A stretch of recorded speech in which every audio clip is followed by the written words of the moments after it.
Olá, está no ar mais um Ver TV, um programa para quem gosta de televisão. Nós discutimos aqui toda semana o papel da TV na sociedade brasileira e você é sempre o nosso convidado.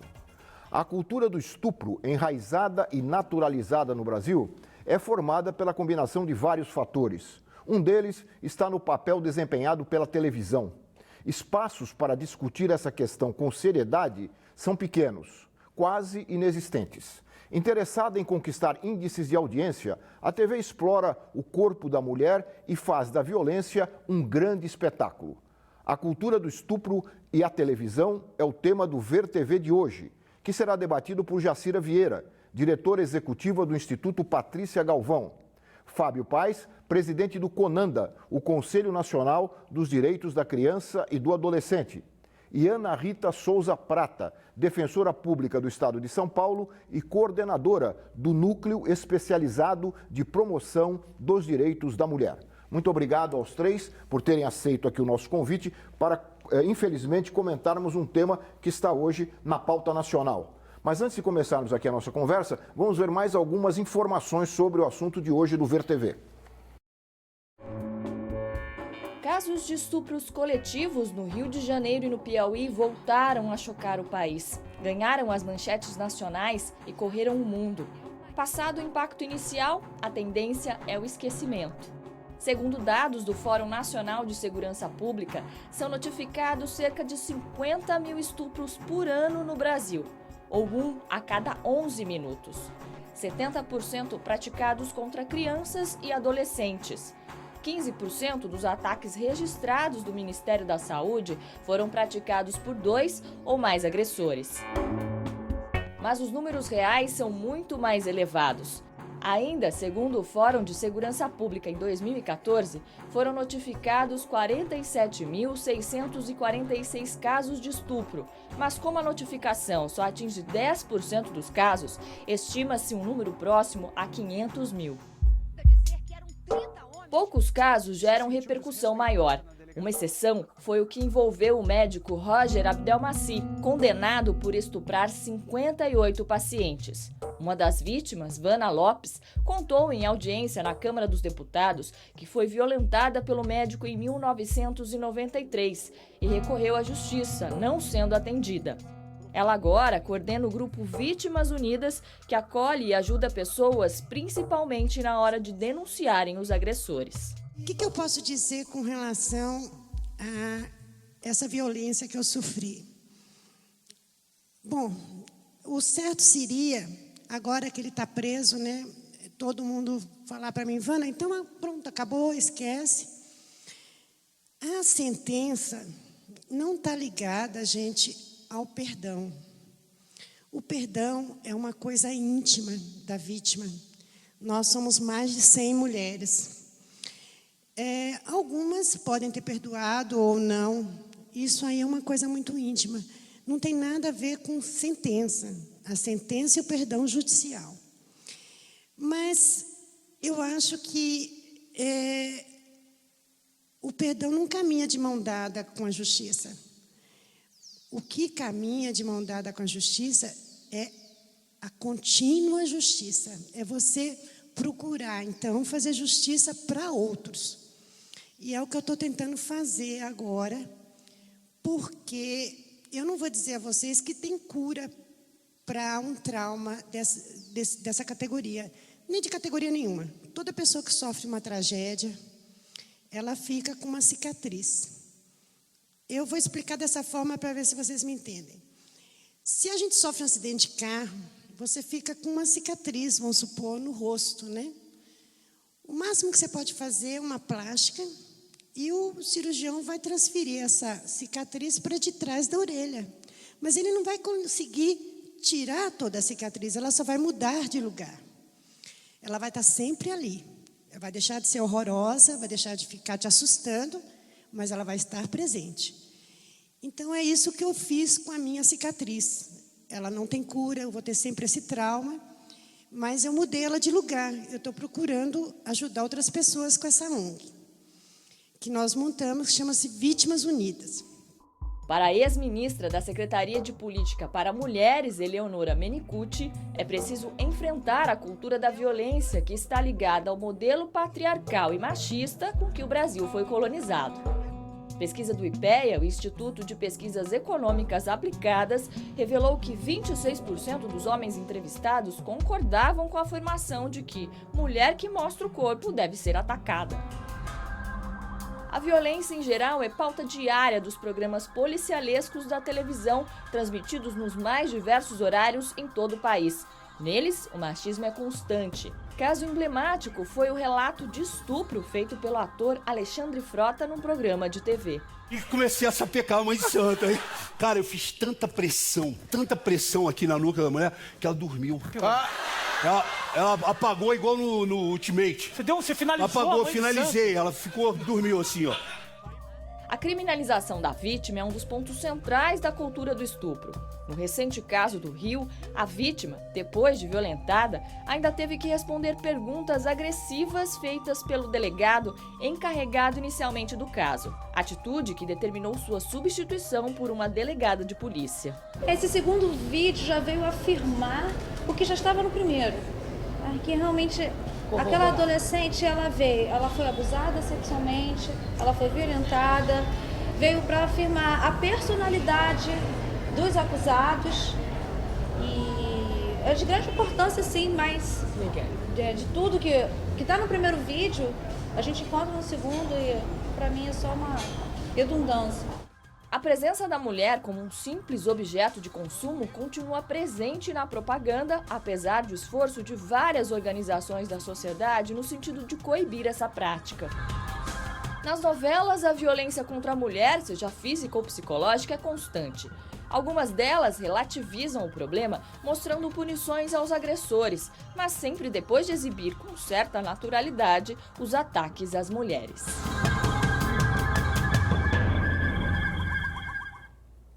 Jacira, eu vou começar com você. O Instituto Patrícia Galvão vem acompanhando, né, essa cobertura da mídia em relação à violência contra as mulheres. Eu queria que você falasse, observasse agora em relação a esses casos mais recentes e a cultura do estupro, né, que é meio generalizada no Brasil. Como você vê essa relação dos meios de comunicação, da televisão particularmente, com essa cultura lamentável que mancha a nossa sociedade?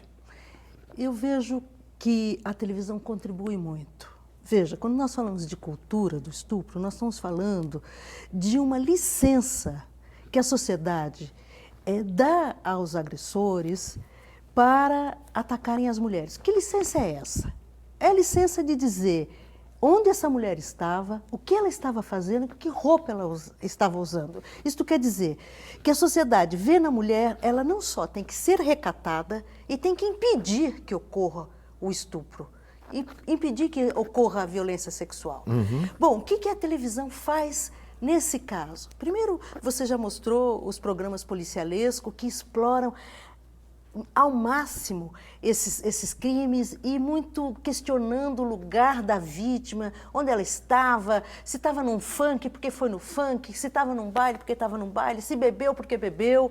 Quer dizer, nada justifica um estupro, nada justifica. Agora já tem um outro lado que me parece tão perverso quanto, que é a publicidade. A publicidade, o que ela faz dia e noite nesse país, ela coloca a mulher como um ser disponível ao desejo e à vontade masculina, seja na propaganda do carro, onde aparece o rapaz jovem que comprou o carro de último tipo, o carro ele só é completo se ele tiver uma mulher ao lado, bonita, gostosa, etc. E tal. O que aquela mulher é ali naquela situação? Alguém disponível, é uma mercadoria. E isso, Lalo, está trazendo para nós algo nefasto, que é incutir na cabeça da nossa juventude toda essa concepção.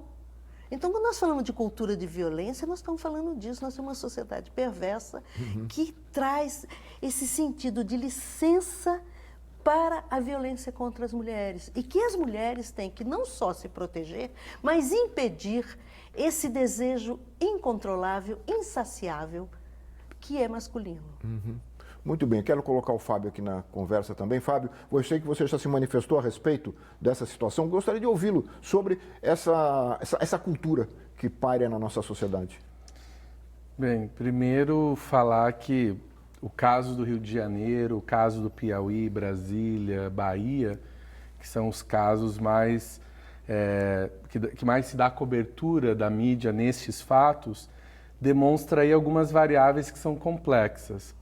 Primeiro que o Disque 100, que é esse espaço onde as pessoas podem denunciar e anunciar casos de violação de direitos de crianças e adolescentes, nos primeiros 4 meses deste ano revela quase 5.000 crianças e adolescentes violentadas e abusadas sexualmente. Então nós estamos falando de um número grande mediante aquelas que buscam e aquelas que denunciam. E o fator que acontece no Brasil, nós estamos falando de um fator que acontece em casa e nos espaços comunitários.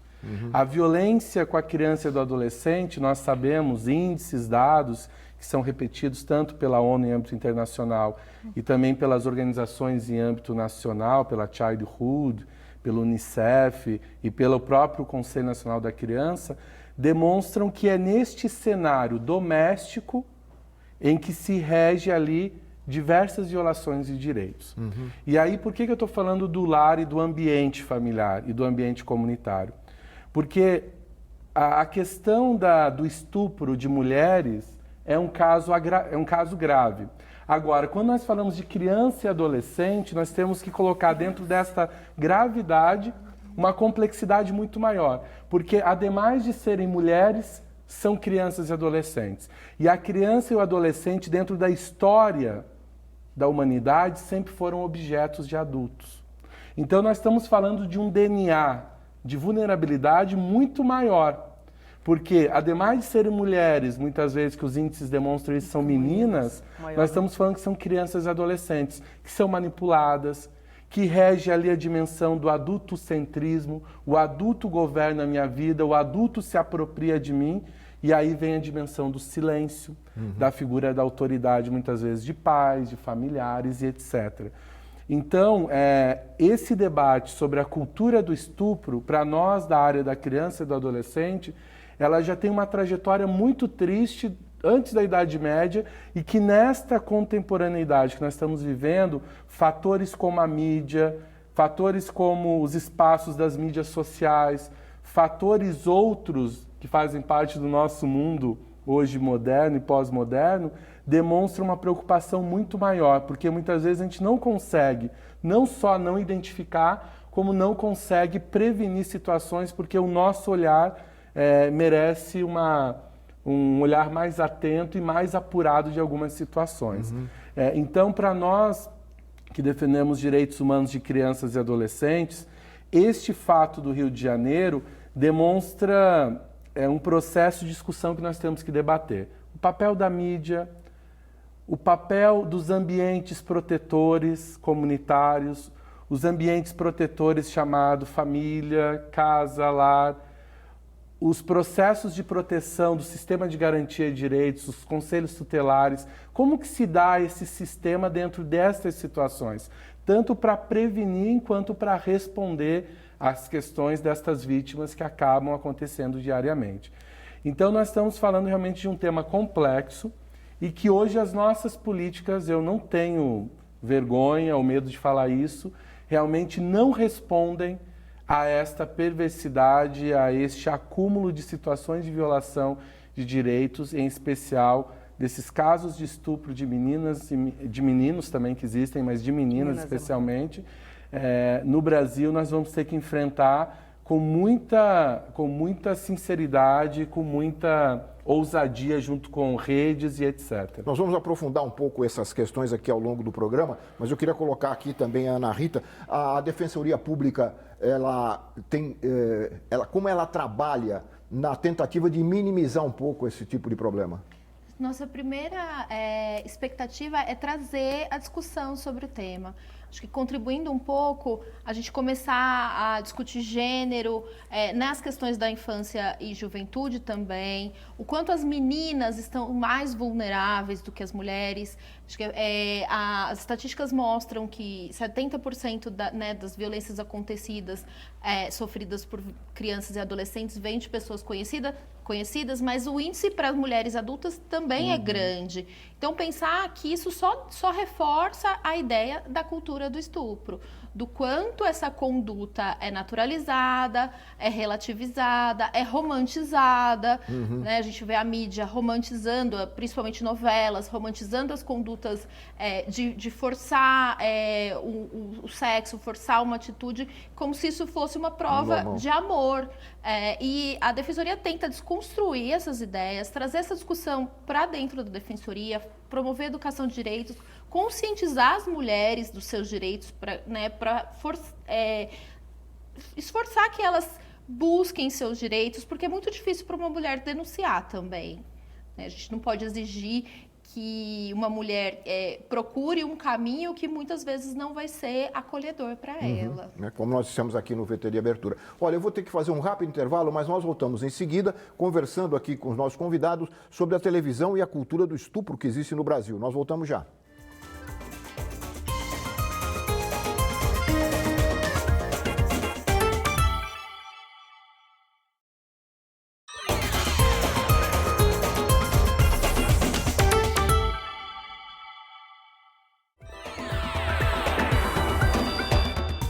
Nós estamos de volta com o Ver TV, que conversa hoje sobre a cultura do estupro e a televisão.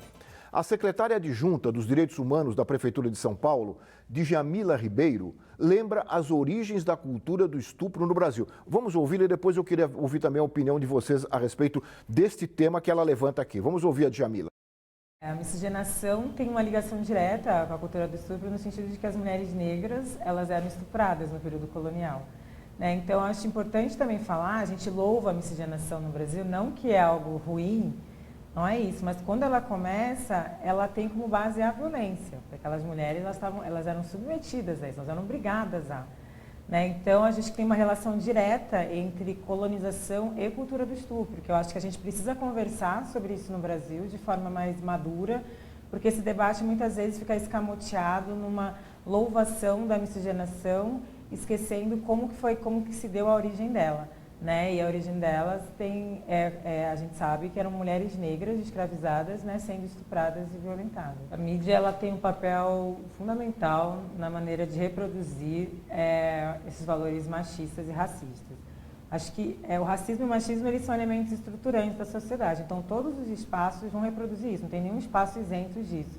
E a mídia é mais um espaço, só que é um espaço muito poderoso, que reafirma estereótipos e reafirma esses lugares que foram construídos para as mulheres em geral e para as mulheres negras em particular. Então é muito na questão da objetificação, de colocar a mulher sempre como um objeto ou a mulher como aquela dependente do homem. Isso é muito comum em novelas, e a mulher negra em particular tem essa questão de colocar num lugar muito sexualizado, ultrasexualizado, ou no lugar da subalternidade, como se a gente não pudesse fazer outros papéis e ter outros tipos de representação. E a mídia reforçar esses papéis contribui muito para que essa cultura se mantenha. Em relação à cultura do estupro, a gente tem várias novelas em que isso é mostrado de forma marginalizada. Muitas vezes o próprio jornalismo, na hora de noticiar isso, noticia de forma a colocar em dúvida a vítima. Em relação à violência doméstica, por exemplo, é muito comum os jornalistas anunciarem como crime passional e não como feminicídio, como assassinato de mulheres. Então, acho que a mídia tem um papel aí muito importante em reafirmar essa cultura de violência contra a mulher. Como a mulher negra ela foi construída como aquela que é fácil, aquela que é lasciva, então é como se a violência contra ela se justificasse. Então, tentam criar essa hierarquia de como que a vida da mulher negra valesse menos. Então, eu acho que o fato dessas construções, desses estereótipos terem sido criados, faz com que a mulher negra fique em um lugar muito maior de desumanidade, ela é muito mais desumanizada. E aí, então, é como se justificassem a violência contra o corpo dela, é como se a vida dela valesse menos. Então, acho que é uma ligação muito direta entre questão da cultura do estupro e do feminicídio, né? E se a gente pegar o número de feminicídios de mulheres negras, é muito grande, né? Nos últimos 10 anos, segundo o mapa da violência de 2015, diminuiu em quase 10% o assassinato de mulheres brancas e aumentou em quase 55% de mulheres negras. É um número absurdamente alto, né? Isso mostrando que a combinação do racismo com o machismo coloca essa mulher negra numa situação muito maior de sofrer violência, né, de ser assassinada, e o quanto que a gente precisa fazer esses recortes para poder atingir, né, esses grupos. Acho que a televisão deveria debater esses temas, infelizmente não debate, ou quando debate é de uma maneira muito enviesada ou no reforço de estereótipos. Eu acho que o caminho é a gente continuar lutando pela democratização das mídias. Enquanto as grandes emissoras estiverem na mão um monopólio, a gente não vai conseguir fazer essa discussão. Eu acho que é importantíssimo para o movimento feminista e para o movimento antirracista também estar à frente desse debate da democratização das mídias, porque é uma forma da gente trazer, né, essas discussões. Enquanto a gente não consegue, eu acho que o que tem mudado é essa pressão que a gente faz na internet, né, que muitas vezes a gente acaba pautando a mídia hegemônica, mas eu acho que para abordar da maneira como deveria, refletindo toda essa diversidade, discutindo esses temas essenciais, eu acho que precisa passar necessariamente pela democratização. Como é que vocês veem essa questão? Quer dizer, a mídia, ela exerce esse papel quase homogêneo, né? Não há alternativa, pelo que ela lembra, né? Não há alternativa para a discussão, né? Não há alternativa a essa ideia de que a mulher tem que estar submissa, etc. Me parece que tem uma coisa importante para a gente colocar aqui, é exatamente isso. Quando a gente fala cultura de estupro, o que nós estamos dizendo? Nós estamos dizendo que a sociedade ainda trabalha com uma lógica que a mídia reforça muito, que estupro só acontece naquele lugar escuro por um homem não branco. E não é isso. Desconhecido, né? Não branco e desconhecido. Então, o que nós estamos colocando? Por exemplo, o Instituto Patrícia Galvão monitora imprensa do Brasil todo em relação à violência sexual que entra o estupro. De 6 meses de monitoramento, os jornais locais trazem muito a violência sexual contra a criança. Em relação contra a criança, em 6 meses tem mais de 7 mil notícias. Com certeza, essas 7 mil notícias, elas não representam a realidade, mas elas são importantes. Então, o que você vê hoje no Brasil, por exemplo, algo importante, que talvez se nós não estivéssemos monitorando, nós não sabíamos, que os jornais locais, Brasil afora, trazem todos os dias notícias sobre estupro, sobre violência sexual contra crianças. É um tema que a família brasileira está tendo muita dificuldade de discutir. Os números trazem, sim, há uma violência que acontece nos lares, que acontecem, são cometidas por pais, por parentes próximos, por amigos, principalmente em relação às meninas, mas também aos meninos. Quer dizer, estupros de vulneráveis. Nós estamos falando de algo também, quando a gente fala de cultura de estupro, algo que a sociedade ainda tem muita dificuldade de lidar, porque ela vai ter que se despir de muitas máscaras e preconceitos. Fábio.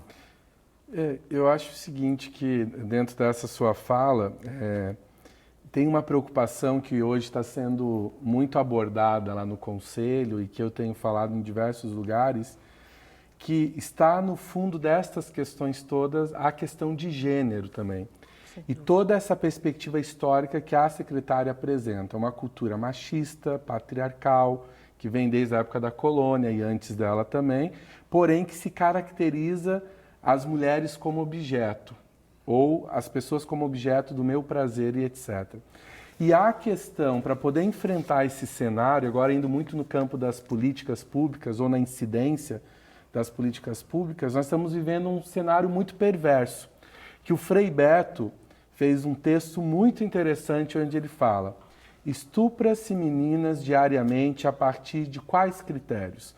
A partir de quais situações? E aí ele vem trazendo todo o desmonte das políticas públicas que geram aquele fato, muitas vezes, que é o ápice de várias outras violações de direitos.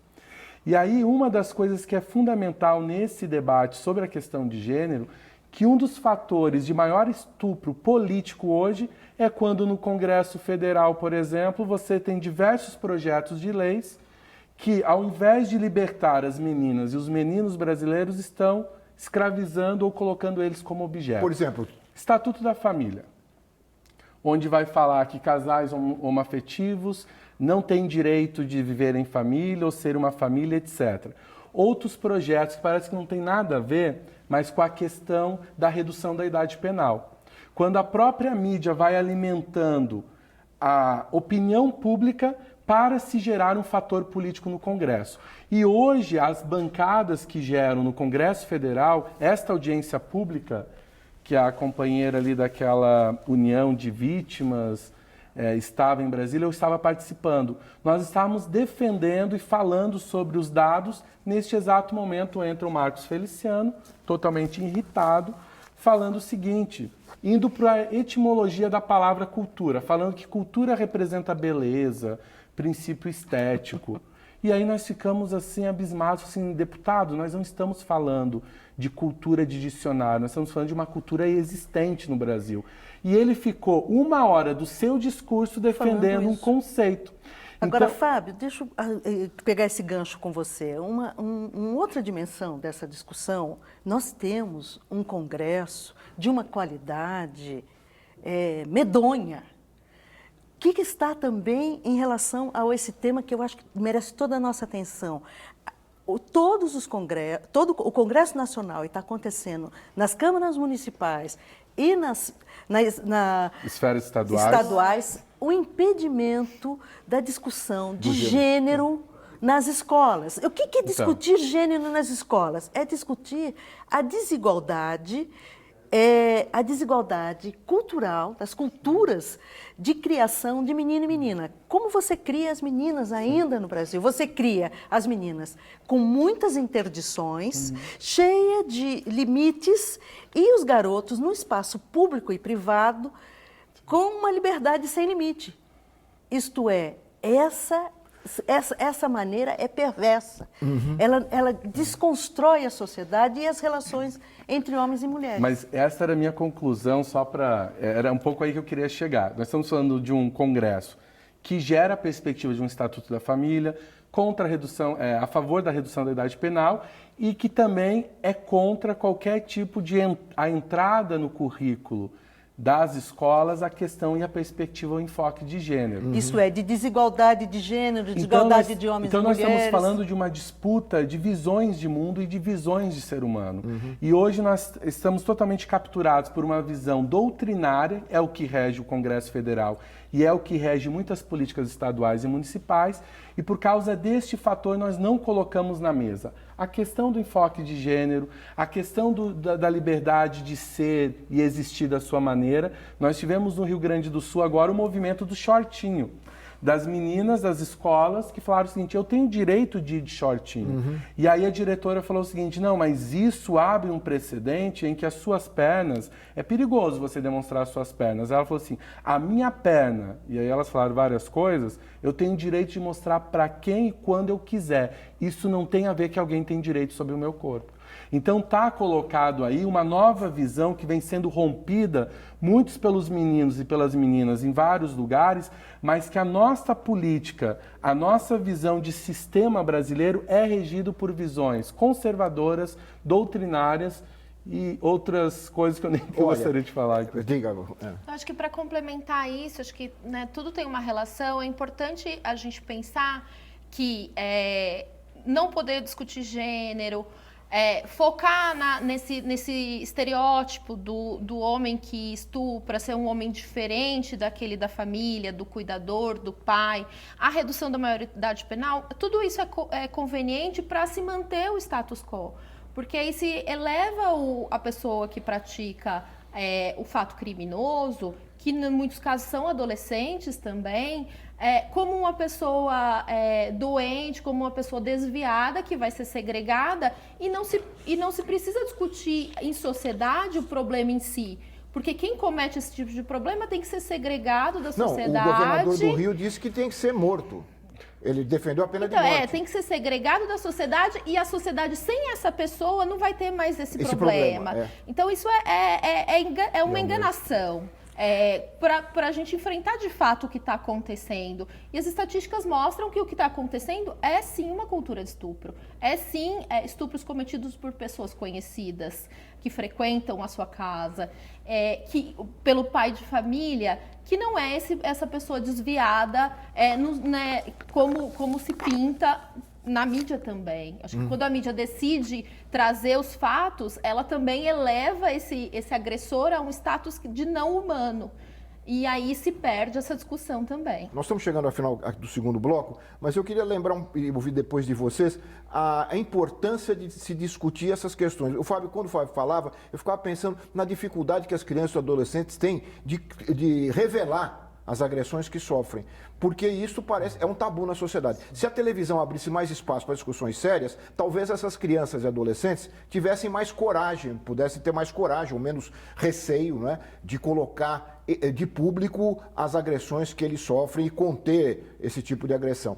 Mas a internet, como lembrou aqui a Djamila, tem sido um instrumento importante na luta contra a cultura do estupro. A revista digital Pixel TV publicou o artigo Precisamos Falar sobre a Cultura do Estupro na TV.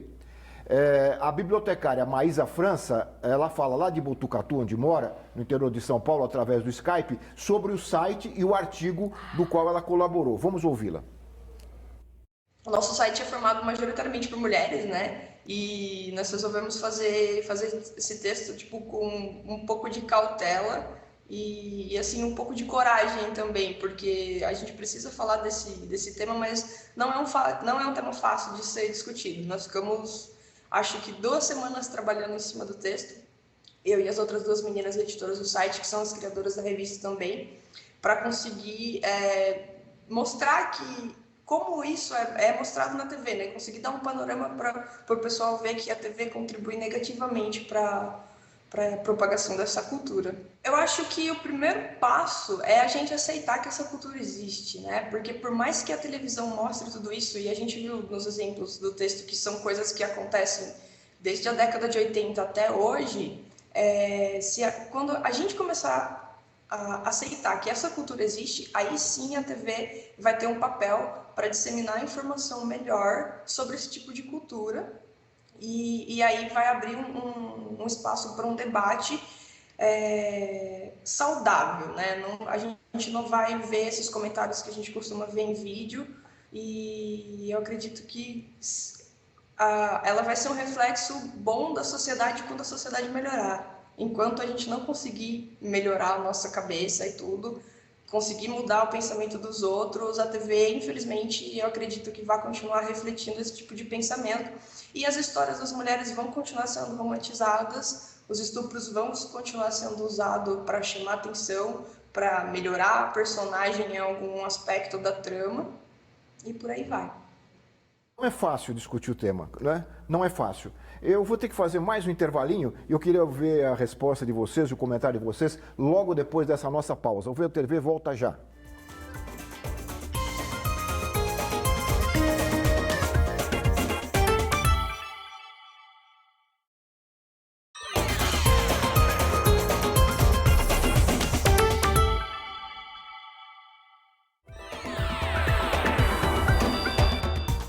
Nós estamos de volta com o VTV, que conversa hoje sobre a cultura do estupro na televisão. E eu queria perguntar aqui a Jacira outras experiências em relação a essa luta, né, contra essa cultura que se espalha pelo Brasil. É muito importante nós falarmos também do positivo. Isso. O Brasil está em outro estágio nesse debate. Nós tivemos, primeiro, manifestações de rua, principalmente formada por mulheres jovens, manifestações nas universidades, todas discutindo esse tema. Mas eu quero falar de uma experiência. Um blog chamado Think Olga chamou um debate com mulheres, com garotas, Meu Primeiro Assédio. Elas começaram e foi durante mais de um mês um número de depoimentos de mulheres se colocando, não só escrevendo, mas tendo a coragem de gravar com seu celular e contando o meu primeiro assédio. Foi algo, e ainda hoje é algo... Repercutiu muito, né? Repercutiu nacionalmente. Eu acompanhei. Conto para você uma experiência muito recente. Foi feita uma grande manifestação na Cidade do México contra o estupro, contra o assédio, e 2 jornalistas que sabiam da experiência no Brasil colocaram também essa chamada. Relate o seu primeiro assédio. Lá no México. Lá no México. E elas tiveram milhares de depoimentos, milhares durante uma semana inteira. Quer dizer, nós estamos tendo na sociedade uma outra prontidão. Porque era uma coisa difícil de se colocar para fora, né? Ninguém falava sobre isso. E veja que as redes sociais, o que o espaço democrático de comunicação tem possibilitado. Uhum. Bom, você lembrou a Tink Olga, e a falta de um maior cuidado da mídia ao relatar casos de estupro é uma das maiores preocupações do grupo consultoria Tink Olga. O grupo preparou um manual para auxiliar os jornalistas justamente nesse tipo de cobertura. Uma das fundadoras da consultoria, a Maíra Liguri, fala desse trabalho que é muito interessante. Vamos ouvi-la. O mini manual ele surgiu, é uma ideia que já vinha sendo gestada na Olga há algum tempo, porque a gente entende como a comunicação pode ser nociva na hora de abordar temas referentes às mulheres, né? Então, a própria Olga, quando surgiu, ela queria trazer notícias e informações para as mulheres que não fossem as clássicas, como enlouquecer seu marido na cama, como emagrecer ou como se manter bonita e afins, né? Então, esses conteúdos não precisam deixar de existir, porque eles também fazem parte da nossa vida, mas a gente é mais, a gente quer mais. Né? E o jornalismo hoje aborda as mulheres dessa forma rasa, sem nem perceber. Muitas mulheres jornalistas estão nas redações e elas acabam reproduzindo isso porque não refletiram sobre. Por exemplo, em casos de violência contra a mulher, as manchetes e o conteúdo jornalístico, ele, sem perceber, traz uma atenuação da culpa do agressor e culpabiliza a vítima, na grande maioria das vezes, né? Então tem um caso que é um clássico que chocou muito a gente, que foi uma manchete sobre o pai estuprava, o padrasto mantinha relações sexuais com a enteada, com a mãe em casa.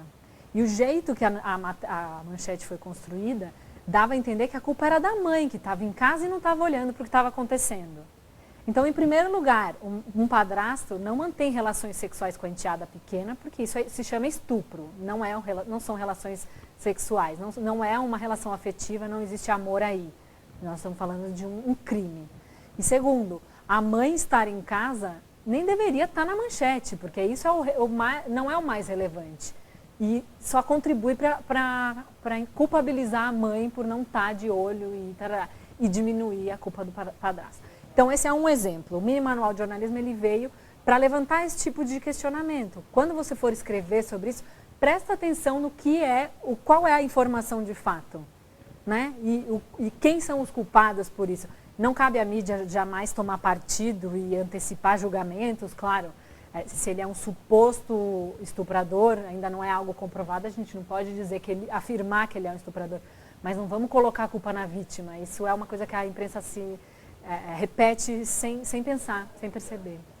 Então o mini manual veio para isso. Agora a gente lançou a primeira edição e agora tem mais 4 temas, mais 3, desculpa, são 4 capítulos e que já vão chegar aí já com mais informações legais. Sem perceber que, na verdade, é a naturalização, não é? Isso reflete o princípio de que aconteceu no Rio de Janeiro. Do primeiro delegado que assumiu o caso, fez uma abordagem totalmente preconceituosa e, novamente, revitimizando aquela menina. Né? E o que é revitimizar? Revitimizar é você fazer perguntas que não cabem. De novo, lá, o delegado perguntando, mas ela tinha, para a menina no Rio de Janeiro, você já fez outras vezes sexo em grupo? Você estava no funk? Isso... É dizer o seguinte, tanto para os delegados como para as delegadas, para vocês que estão nos ouvindo em casa, é que em relação ao estupro não tem justificativa. Não é inaceitável perguntar aonde você estava, com que roupa você estava e que horas você estava. Até porque nós estamos falando aqui nesse momento é que a violência sexual, o estupro, acontece com muita gravidade, numa quantidade assustadora dentro das casas. A gente tem que pensar nos números, nas subnotificações, por que as mulheres deixam de denunciar. Talvez o quanto essa culpabilização não seja responsável por isso. Acho que a própria mulher, por conta dessa cultura, se questiona sobre a sua culpa.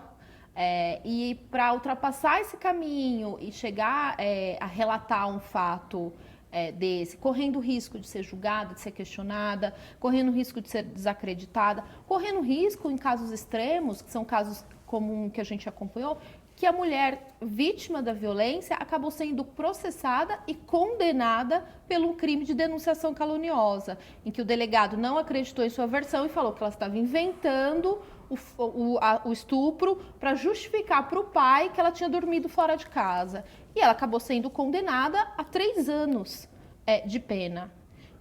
Então, Isso parece países aí que a gente ouve no exterior, né? Em que a mulher é estuprada e ela é condenada imediatamente, né? Não é? Justamente como se fosse responsabilidade. Até pouco tempo atrás, o crime de estupro era um crime contra os costumes, não era um crime contra a mulher. Por quê? Porque a mulher estuprada, o prejuízo não era dela. O prejuízo era da família dela, que ia perder uma filha ou uma esposa honesta. Tanto que, se o estuprador casasse com a vítima, ele não seria mais responsabilizado. Então, é uma visão da sociedade sobre o fato. Isso não faz muito tempo, né, Ana? Não, isso mudou recentemente. Quer dizer, parece que a Idade Média é longe, não, ela é perto, né? Justamente, é uma demonstração de o quanto a gente ainda tem que evoluir, não só na mídia, mas no sistema de justiça, sobre essa questão, sobre a questão do corpo da mulher e da liberdade sexual da mulher. E nesse caso, mas eu acho que o que é emblemático também, se a gente observar o relatório do caso do Rio de Janeiro, tem um fato que para mim é expressivo e merece um estudo de caso. Quando o delegado aborda de maneira equivocada, totalmente violando os direitos daquela menina, que ele nem era delegado especializado para criança e adolescente. Já começa por aí, que é o grande debate. E aí, de repente, quando a criança, adolescente, relata para outra delegada que ela se sentiu ameaçada e violada naquele momento em que ela revelava o seu depoimento para o delegado, parte da delegacia e o depoimento da polícia foi o seguinte: não, este agora não é o fato preocupante. O que é o fato preocupante é saber o que aconteceu no estupro desta menina. Então, o sistema violou o direito e isso não é importante agora. Então, este debate eu acho que nós precisamos trazer. E aí nós estamos falando... Quer dizer, ela foi violentada 2 vezes. 2 vezes. E aí, mas só que isso, no próprio relato da polícia, diz: este não é o fato principal agora. Isso podemos nos dedicar depois. Que nunca será feito. E aí o que está em debate nesse momento no Brasil, e que o caso do Rio de Janeiro expressa de uma maneira visível, é: criança e adolescente precisam de um sistema adequado para eles. No caso do Rio de Janeiro, nós temos o maior número de delegacias para crianças e adolescentes, só que o fluxo não se deu por meio desse sistema. No meio do caminho se mudou para o sistema próprio para criança e adolescente. E aí, como eu escuto esta criança? Como que eu recebo esta criança vítima? É diferente de uma mulher que eu estou recebendo numa delegacia. Claro. Então, é esse o debate que hoje está em jogo em âmbito nacional. A psicóloga e coordenadora do Observatório da Mulher, a Raquel Moreno, ela lembrou aqui para o VerTV, depois você comenta, o exemplo de alguns países que resolveram enfrentar a violência na TV em geral e aquela particularmente praticada contra a mulher. Vamos ouvir a Raquel. Teve alguns países que discutiram isso para regulamentar, para exercer um certo controle sobre a imagem da mulher nos meios de comunicação. Espanha, por exemplo, em Barcelona, depois de um assassinato de um rapaz que matou a mulher, e os 2 eram famosos, a prefeita juntou todos os segmentos interessados e chegou à conclusão do seguinte: pode representar qualquer cena de violência, desde que preserve a privacidade da vítima, preserve a privacidade do autor da violência até que se prove que ele é autor da violência, que tenha ao lado alguém especializado em contar o que é que pode ou deve ser feito para poder fugir dessa situação de violência e que acompanhe o caso até o fim para mostrar que a violência é punida. Tá? Isso na Espanha. Na Argentina, o controle social da imagem diz o seguinte: a televisão deve evitar reproduzir a violência física, psicológica, sexual, patrimonial e simbólica, porque senão isso significa fortalecer o preconceito. E os dois países, e muitos outros países, dizem que fazem isso porque a Constituição deles diz que homens e mulheres têm que ser iguais perante a lei. A nossa Constituição diz o mesmo, então a mídia tem que colaborar. Ou então eles dizem que eles fazem isso porque eles aplicam a lei dos direitos humanos, nós também. Ou porque são signatários de uma série de outros tratados internacionais, dos quais nós também somos signatários. Só falta a gente realmente cumprir o acordo que a gente assinou nesses acordos todos e poder fazer alguma coisa um pouco mais decente aqui no nosso país. Né? Exemplos não faltam, né, Jacira? Exemplos não faltam, e eu gostaria de trazer agora para nós aqui um debate que é muito cotidiano da vida da maioria das mulheres que usam transporte público nesse país. Transporte público significa que cada mulher ali dentro é uma vítima em potencial. Do que eu estou dizendo? Nós sabemos que nos metrôs das grandes cidades, nos trens e nos ônibus, todos os dias acontece violência sexual. Acontece violência sexual séria. E que acontece com a maioria das vítimas hoje que estão criando coragem de denunciar? Dizem: eu estava ali, tentei sair de um lado, tentei sair de outro, aquela pessoa, aquele homem me encoxando, né, aproveitando daquela pessoa de forma insistente, bruta, violenta, e ninguém faz um gesto de proteção, ninguém faz um gesto de reprovação. Nós estamos falando alguma coisa, eu quando falo de cultura de violência, eu gosto de dizer no rádio, na televisão, onde eu vou dizendo, nós estamos falando de algo que diz respeito a cada um de nós, cada um dos homens, das mulheres, dos jovens nesse país. Nós não estamos falando de alguma coisa que não tem nada a ver com a gente, que acontece de novo naquele beco escuro, naquele momento de festa, porque isso, porque aquilo. Nós estamos falando de alguma coisa que faz parte do cotidiano e que a maioria das mulheres estão como vítimas em potencial. Que mulher nesse país não sente medo de andar na rua numa certa hora, de dirigir seu carro sozinha, de estar nesse ou naquele lugar? É disso que nós estamos falando, senão nós começamos a ter uma discussão onde eu sinto o temor de que as pessoas que estão nos ouvindo, de repente sintam que isso que nós estamos dizendo aqui não tem nada a ver com a maioria das pessoas na sociedade brasileira, e não é verdade. Uhum. Olha, nós estamos chegando mesmo ao final do programa. Você lembrou aí a questão do metrô? Né? Um programa humorístico da TV Globo brincava com essa situação, como se isso fosse natural e engraçado. Olha, eu acho que nós temos que aprofundar muito mais esse debate. Inclusive, eu acho que essa é uma forma de fazer com que as pessoas vítimas desse tipo de crime, né, percebam que isso deve ser discutido publicamente, não é? Dando mais trabalho lá para a Defensoria Pública, mas é um trabalho valoroso e importante. Para terminar... Sem dúvida, a gente está à disposição para contribuir, para acolher essas mulheres, orientar essas mulheres e fazer parte da discussão. A gente tem que buscar, sim, que essas discussões cheguem nas casas, cheguem nas escolas, que a gente deixe de se preocupar com o problema depois que o fato criminoso acontece, depois que o problema já aconteceu. A gente tem que pensar em prevenção. Muito bem, muito obrigado, Ana, muito obrigado, Fábio, muito obrigado, Jacira. O tempo passa rápido e o assunto tem que voltar, sem dúvida alguma, aqui ao nosso programa. Eu quero agradecer também a você que nos acompanhou, lembrando que todos podem entrar em contato com o VerTV pelas redes sociais, pelo Twitter, pelo Facebook ou pelo nosso endereço eletrônico, que é o vertv@ebc.com.br. E você também pode assistir ao VerTV e a íntegra das entrevistas apresentadas aqui no programa no site do programa na internet. Até a semana que vem com mais um VerTV, um programa para quem gosta de televisão. Até lá!